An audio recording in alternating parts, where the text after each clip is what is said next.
नमस्कार दोस्तों, कैसे हो आप सब। मेरा नाम है विजय कुमार और आप देख रहे हैं कॉमिक्स पिटारे चैनल को।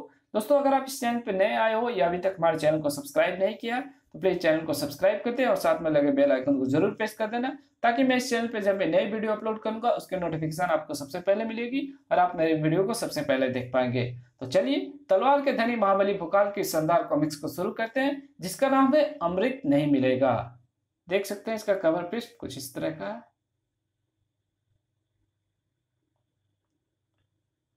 समुद्र मंथन से निकलने वाली अंतिम वस्तु अमृत थी, जिसे देवता पीकर अमर हो गए और जिसे असुरों ने भगवान विष्णु के मोहिनी रूप के मोहपाश में फंसकर व्यर्थ कर दिया। उसके पश्चात अमृत ऐसा लुप्त हुआ कि उसे आज तक कोई नहीं खोज पाया। हालांकि यह सत्य है कि सृष्टि में कहीं ना कहीं अमृत अभी भी विद्यमान है। ऐसा फिर तो मुझे अपने अमृत की खोज जारी रखनी होगी, क्योंकि प्रश्न है जीने और मरने का।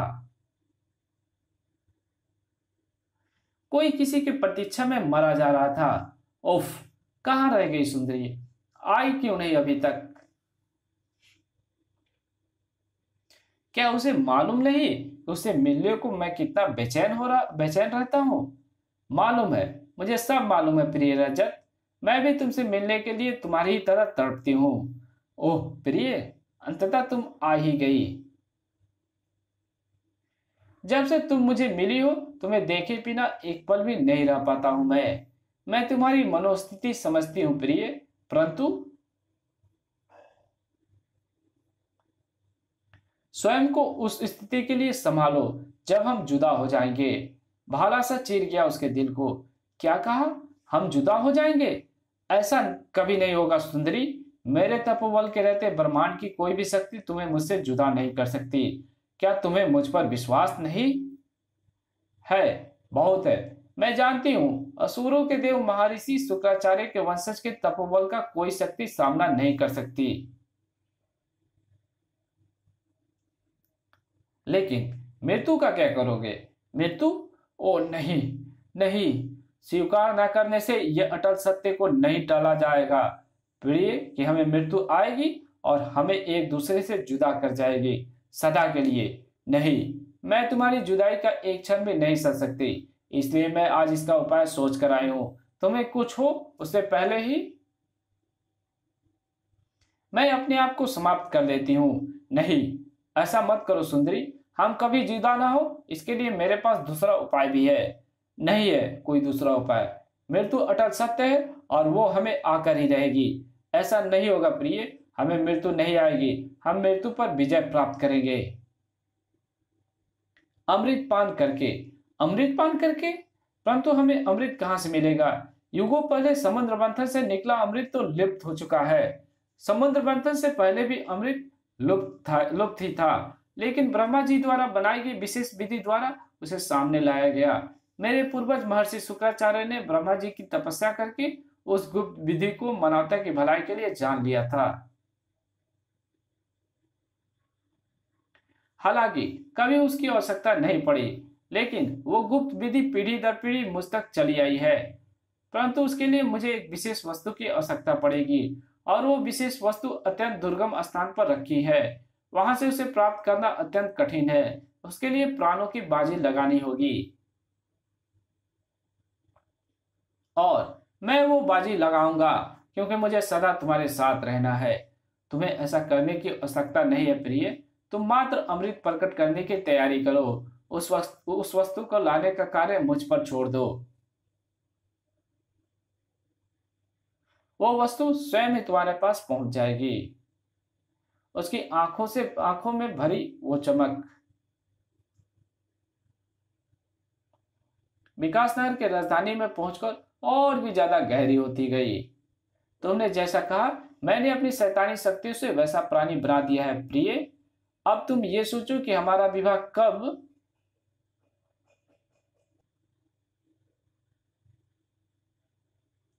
होगा। आओ, अभी पीछे हटो, इतने भी जल्दी क्या है। कितने मूर्ख होते हैं पुरुष। रूप लावण्य के एक ही बाण से ऐसे घायल हो जाते हैं जैसे पानी भी नहीं मांगते। ब्रह्मांड में एक भी पुरुष ऐसा नहीं है जो इस बांध से बच सके। नहीं, एक पुरुष ऐसा है, लेकिन वो अभी तक नजर क्यों नहीं आया? आ गया। राजधानी में कहां से आ गया ये शैतान? महाबली भोकाल आ गया, हमारा रक्षक आ गया। और ये चाहता क्या है? ओह, इसके शरीर से तो सैकड़ों उस जैसे छोटे छोटे प्राणी निकल रहे हैं। ओह, ये तो मांसाहारी प्राणी है। लोगों से चिपटकर वे उनका मांस नोच रहे हैं। आई ओह, मुझे लोगों को इनसे बचाना होगा। खच, बचो इनसे, भागो यहां से। ओह, लोगों के भागने की गति कम है और प्राणियों प्राणियों के इसके शरीर से निकलने की गति अधिक। आह, बचाओ, मुझे इसे समाप्त करना होगा।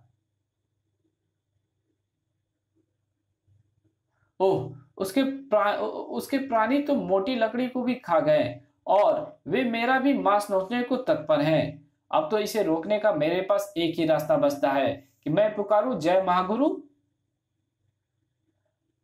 भोकाल।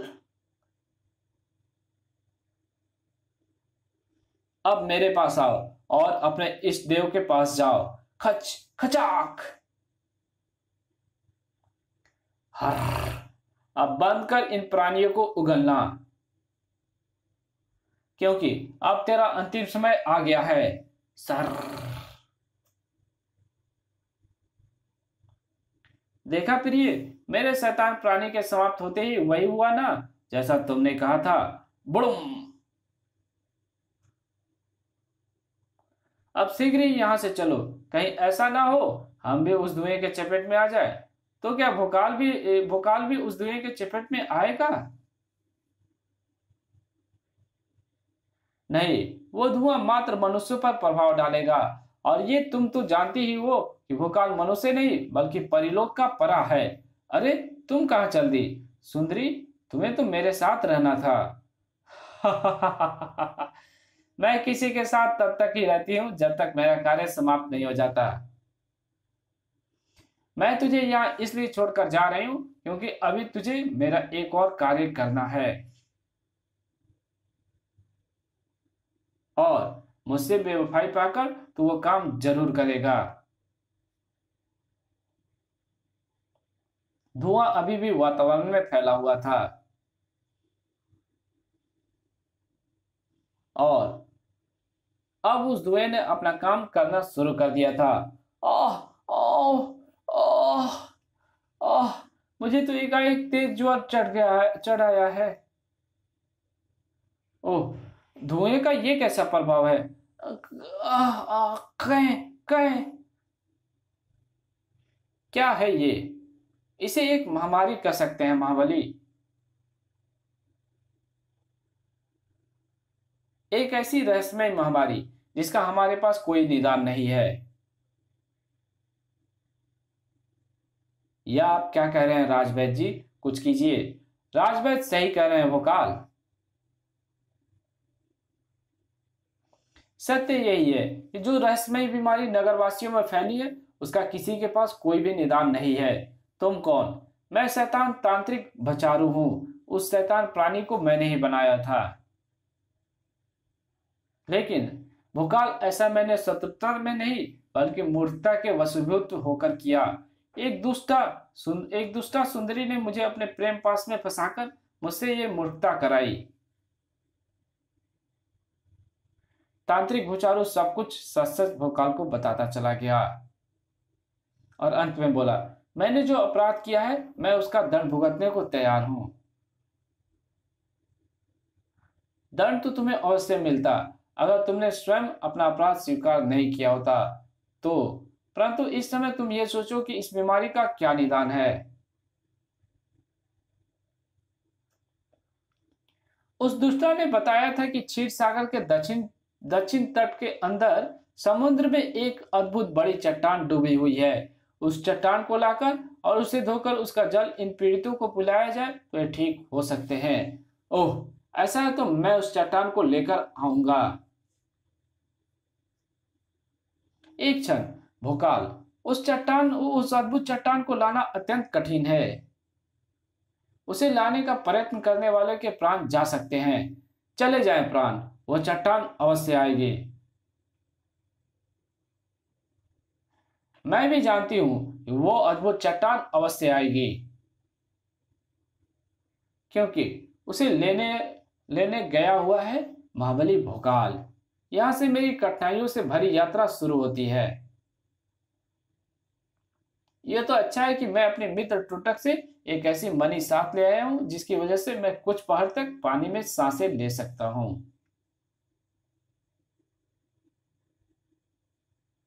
मैं एकदम सही रास्ते पर हूं। मेरे रास्ते में आए ये हिंसक समुद्री प्राणी इसका प्रमाण है।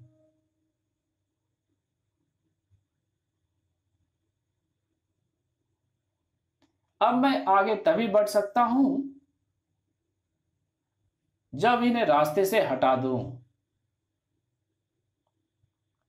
रास्ता साफ करने के लिए भोकाल का हाथ तेजी से चलने लगा। खच! समुद्र का पानी लाल होने लगा। जल्द ही समुद्र के पानी की लाली को पीछे छोड़कर आगे बढ़ रहा था भोकाल,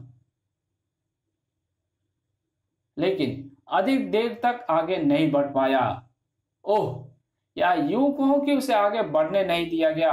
उस भयानक भुजाओं ने जिन्होंने उसे जकड़ रखा था और एक चट्टान पर दे मारा। उफ! इस कहानी को यहीं पे समाप्त करते हैं। इसके आगे कहानी पढ़ेंगे इसके अगले पार्ट में। तब तक के लिए बाय। अगर चैनल पे नए हो तो प्लीज चैनल को सब्सक्राइब कर देना और वीडियो अच्छी लगे तो वीडियो को लाइक कर देना और जहां जरूरत हो इसको शेयर कर देना और एक अच्छा सा कमेंट कर देना। Thank you.